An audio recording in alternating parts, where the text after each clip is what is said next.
Thank you, Mr. Chairman.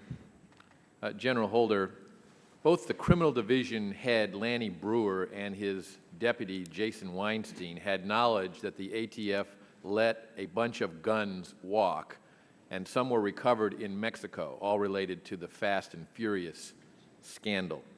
In a prior operation, when they reviewed the February 4, 2011 letter that falsely denied the ATF knowingly allowed the sale of assault weapons to a straw purchaser who transported them to Mexico, do you think it is a serious offense for an individual to mislead the Congress?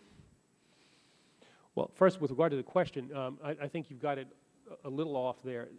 The two individuals you talk about, Mr. Weinstein, Mr. Brewer, did not know about the tactics used in Fast and Furious until the beginning of last year. But they did acknowledge that, quote, ATF let a bunch of guns walk, and that was in quote, some were recovered in Mexico, end quote. That was in connection, I believe, with Operation Wide Receiver that Correct. occurred in the prior administration. Correct. But they did not acknowledge that in their communication with the Congress. So my question to you is, do you think it's a serious offense for an individual to mislead the Congress about what they know about what's going on in your department? Well, to the contrary, they did acknowledge to Congress that they did have that information about Wide Receiver and said that it was a mistake on their part not to share it with the leadership of the department.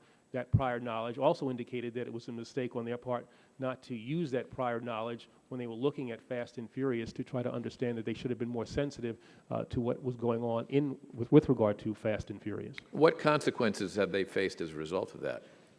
Well, they are certainly, they have apologized. They have been... apology is a good thing, but it's not a consequence for gross mismanagement of an operation that cost the life of one border security guard.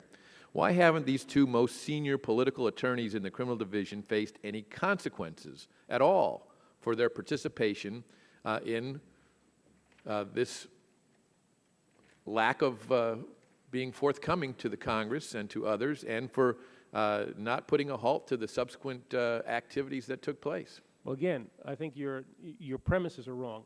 They have been forthcoming to Congress. They have testified or been interviewed in a way that I think is consistent with the facts. They've been very forthright about. But what about the underlying decision of allowing this to go forward?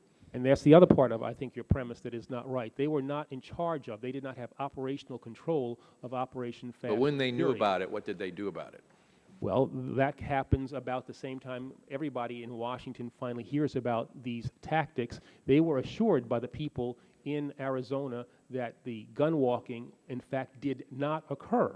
That is the information that they got. If you look at the materials that we submitted to Congress, the deliberative materials that we submitted to Congress around the February 4th letter, you will see that neither Mr. Brewer nor Mr. Weinstein had information about the use of, they were in fact assured that gun walking tactics were not employed with regard to Operation Fast and Furious.